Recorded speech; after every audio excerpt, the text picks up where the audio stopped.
কোরিয়ার এক পাহাড়ি এলাকার পাশে অবস্থিত একটি রেস্তোরাঁ, যেখানে প্রতিদিন শত শত মানুষের আনাগোনা হয় শুধু একটি বিশেষ খাবারের লোভে। আর সেই খাবারটি হলো আস্ত মুরগি ভাজা। রান্নার শুরুতেই দেখা যায় বিশাল আকারের একটি স্টিলের কড়াই বা ডিপ ফ্রায়ারে একদম নতুন ও স্বচ্ছ তেল ঢালা হচ্ছে। দেখলেই বোঝা যায় এখানে তেলের কোনো কমতি রাখা হয় না, কারণ মুরগিগুলোকে ডুবো তেলে ভাজতে হবে। বিশাল এই আয়োজনের পাশেই একটি নীল বালতিতে তৈরি করে রাখা হয়েছে পাতলা এক ধরনের ব্যাটার, যা মুরগির গায়ে লাগিয়ে ভাজা হবে। এরপর একে একে কাঁচা মুরগিগুলোকে এই ব্যাটারের মধ্যে ভালোভাবে চুবিয়ে নেওয়া হয়। মুরগির শরীরের প্রতিটি অংশে যখন ব্যাটারের আস্তরণ লেগে যায়, তখন সেগুলোকে আস্তে করে ফুটন্ত গরম তেলের মধ্যে ছেড়ে দেওয়া হয়। তেলের মধ্যে পড়ার সাথে সাথেই চারপাশ থেকে বুদবুদ উঠতে শুরু করে, আর একটা চমৎকার ভাজা হওয়ার শব্দ পাওয়া যায়। কিছুক্ষণ ভাজার পরেই মুরগিগুলোর রং পাল্টে সোনালি হতে শুরু করে।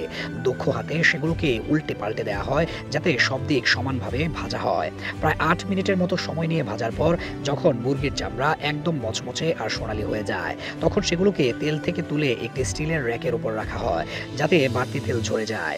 শুধু মুরগি নয়, এখানে মুরগির গিলাও একইভাবে ভাজা হয়। ভাজা হয়ে যাওয়ার পর সোনালি রঙের গিলাগুলোকে কাঁচি দিয়ে ছোট ছোট টুকরো করে কেটে রাখা হচ্ছে।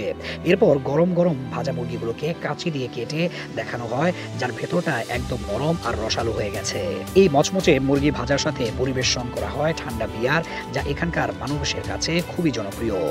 রেস্তোরাঁটি বাইরে থেকে দেখতে বেশ সাধারণ হলেও এর জনপ্রিয়তার কোনো কমতি নেই। এর হলুদ সাইনবোর্ডে কোরিয়ান ভাষায় দোকানের নাম লেখা আছে, আর মেনুতে দামও উল্লেখ করা। অবাক করার মতো বিষয় হলো, প্রতিটি আস্ত মুরগি ভাজার দাম মাত্র 4000 কোরিয়ান উন, যা বাংলাদেশি টাকায় প্রায় 300 টাকার মতো। এই কম দাম আর অসাধারণ স্বাদের কারণেই দোকানটিতে সারাদিন ভিড় লেগেই থাকে। বিশেষ করে যারা পাহাড়ে ঘুরতে আসেন, তাদের অনেকেই ফেরার পথে এই দোকানে ডু মারেন ক্লান্তি দূর করতে আর গরম গরম মুরগি ভাজা খেতে। দোকানের ভেতর সবসময় জমজমাট থাকে, সবাই মিলেমিশে খাবার উপভোগ করে। এখানে আসা যাওয়ার পথে একটি পোষা বুলডগও দেখা যায়, যা পরিবেশটাকে আরও ঘরোয়া করে তোলে। চাহিদা এত বেশি যে দোকানে রান্নার কাজ এক মুহূর্তের জন্য থামে না। কড়াইয়ের তেল একটু পুরনো হলেই তা বদলে নতুন তেল ঢালা হয়। দোকানের পেছনের অংশে একটি বড় ফ্রিজে ঝুড়ি ভর্তি করে শত শত মুরগি প্রস্তুত করে রাখা থাকে। ঝুড়ি থেকে মুরগি বের করে আবার সেগুলোকে ব্যাটারে চুবিয়ে ভাজার জন্য তৈরি করা হয়। একই সাথে অনেকগুলো মুরগি ভাজা হতে থাকে, যা দেখতেও দারুণ লাগে। কিছুক্ষণ পরপর সেগুলোকে উল্টে দেওয়া হয়, যাতে নিখুঁতভাবে রান্না হয়। এই দোকানের মুরগি ভাজার একটি বিশেষত্ব হলো, এরা মুরগিগুলোকে দুইবার ভাজে। প্রথমবার ভেজে তুলে রাখার পর পরিবেশনের ঠিক আগে সেগুলোকে আবার গরম তেলে ছেড়ে দেওয়া হয়।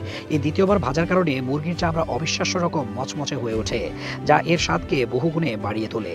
দুইবার ভাজার পর মুরগিগুলোকে র্যাকের উপর সাজিয়ে রাখা হয় এবং ক্রেতাদের অর্ডার অনুযায়ী গরম গরম পরিবেশন করা হয়। কাঁচি দিয়ে মুরগিগুলোকে এমনভাবে কাটা হয় যাতে খাওয়ার জন্য খুব সুবিধা হয়। সাথে দেওয়া হয় বিশেষ এক ধরনের লবণ মশলা, যা এই মুরগি ভাজার স্বাদকে আরও বাড়িয়ে দেয়। মুরগি আর গিলা ভাজার পাশাপাশি এখানে গোল গোল আলুর চপ বা টেটোর টটসও পাওয়া যায়, যা টমেটো কেচাপের সাথে খেতে খুবই মজাদার। সব মিলিয়ে এই রেস্তোরাঁর সহজ কিন্তু সুস্বাদু খাবারগুলোই এর আকাশচুম্বী জনপ্রিয়তার মূল কারণ।